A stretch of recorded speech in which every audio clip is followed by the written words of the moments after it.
So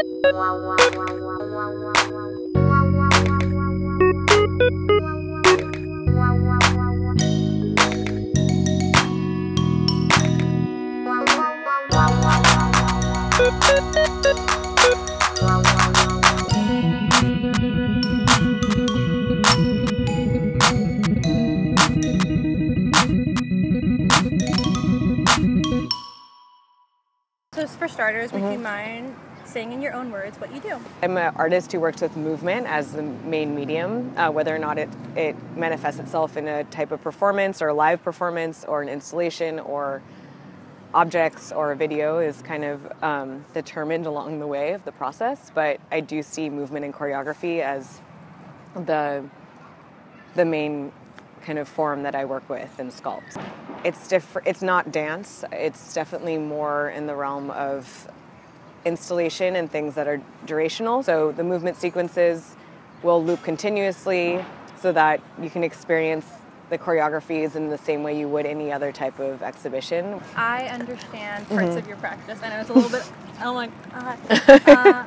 As I understand your work, you're sort of like using human movement and body language to address like the ways in the everyday that we sort of are confronting with sort of systems that organize how we move or that whether or not we realize that they're choreographing us in time and in space. So what I'm sort of curious is if you can talk about like the experience of a gesture piquing your interest and like what that looks like from that curiosity or that excitement through to like a full-fledged performance. A lot of times I get my inspiration from looking at what types of movements are autopilot or the kind of reflexes and seeing the glitches that happen in those reflexes or those autopilot behaviors. So, you know, the way that someone would trip or the way that someone would kind of sit down on a chair that they think is a different height than it actually is, or anticipate something that's not there, or cross their legs or uncross their legs. So very quotidian, everyday movements, or just autopilot gestures of how, you know, you would go to greet someone without things that are kind of unconsciously happening in your physical body that you're not aware of consciously. For me, there's a lot of humor in that. So, for example, there's, and, you know, these go down to, they're also related to protocols. So, like the TSA pat down is a copyrighted movement sequence that, you know, has a very specific choreography and like this song that goes along with it about like I'm using the back of my hands and this is what I'm doing. There is this protocol, and so it's like you go up and down the leg in this way, and you do the belt and you do the back of the hand for the breast, and a Heimlich maneuver or like the choking victim posters, which are required by law to have in every single food establishment. You know, in order, as long as there is some sort of diagram or explanation of how to do the Heimlich maneuver, then that, you know, establishment can't get sued if someone chokes. There isn't really a system in place for transferring or communicating movement. So if someone was to, so for example, that piece turned into a piece called Heimlich, where I just took photographs of all the different food posters that were completely different from each other, and then passed them around to friends, dancers, artists, just people who were interested in participating, and asked them to very literally go through the instructions from the diagram and enact the motions that were asked of them, and send me a video of what those 10 steps were. And took those sequences and kind of Frankenstein them all together to make these 10 different Heimlich sequences that didn't even look like each other and clearly would never save someone's life. In a way, all of the pieces start somewhere, seeing something that's kind of kind of shows a glitch in the system, kind of digs away at that and looks at the concentric circles around it and how it connects to everything. I wanted to ask too about the research and sort of like investigation component of your practice. How does it inspire or derail an idea that you have? Just because that element seems so present in your work. So much of the research is observing.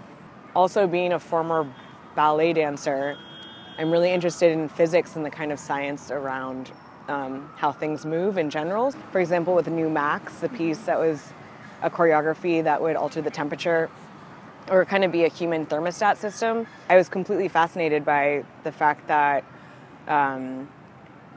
objects and like the archival standard for works of art in an exhibition or in a museum or gallery was supposed to be at 65 degrees plus or minus 3.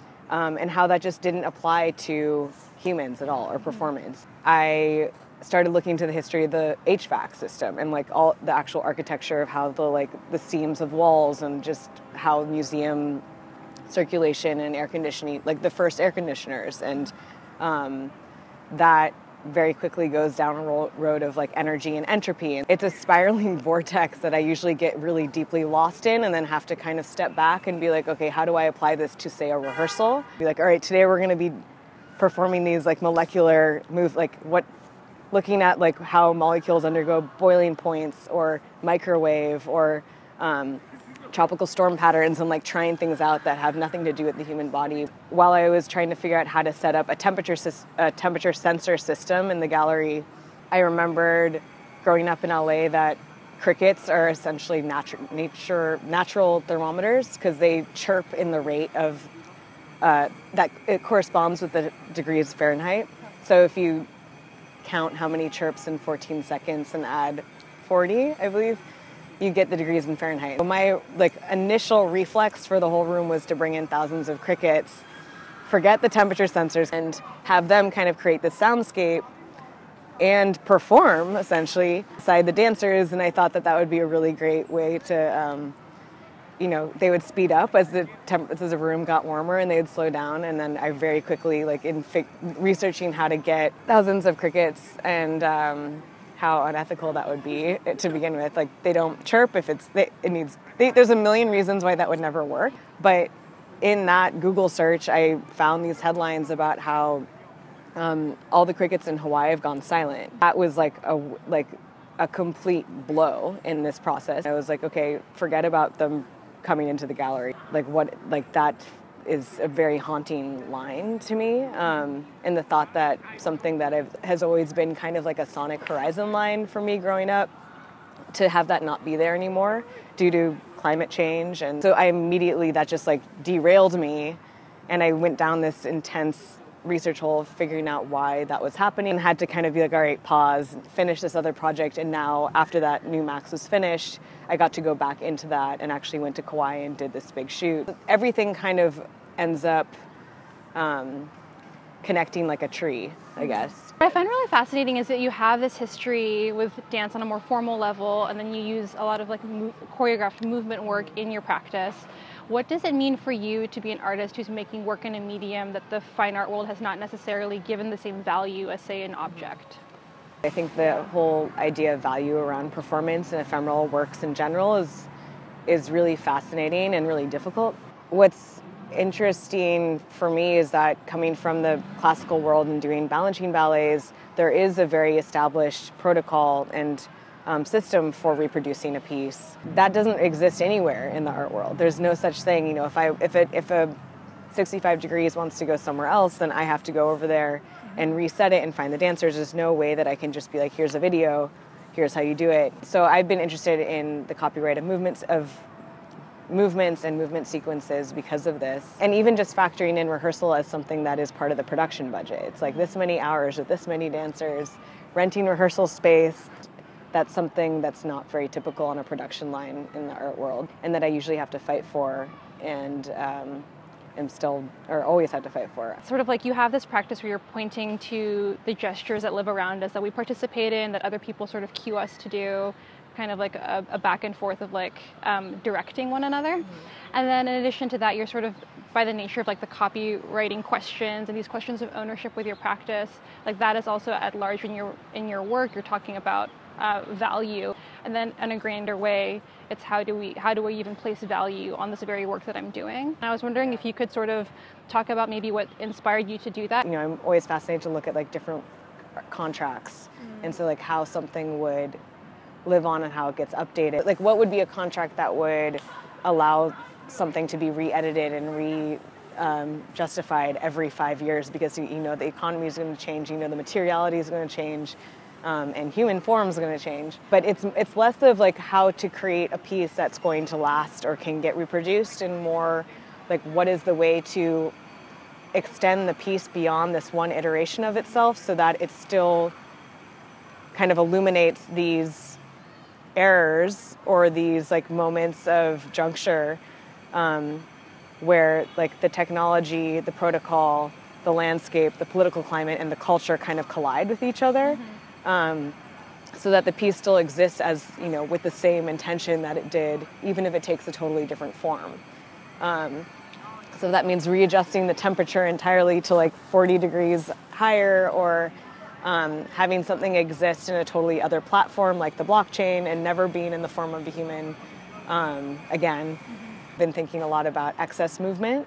And so it's like, what piece shouldn't last more than 10 years, because I know that those movements and gestures would be completely irrelevant and they should only really exist in an archive. So it's kind of like a continuous conversation and dialogue. Like, how do you sort of like separate you and your body from your work and like take time for yourself when it's like your own body in the work? I feel like I still go back to dance. So I'll still do a dance class or take ballet with my old instructor. I consider that studio, where it's like that's where like my brain will start warming up, or my body will literally start warming up, and I kind of feel like I have like a different brain in each part of my body. And then after that class, I can go into the studio and start piecing things together. What I'm so curious is if there are any specific gestures that feel like, whether it's in different contexts or different cultures, that like signifies like joy or delight. And looping has been something that has been a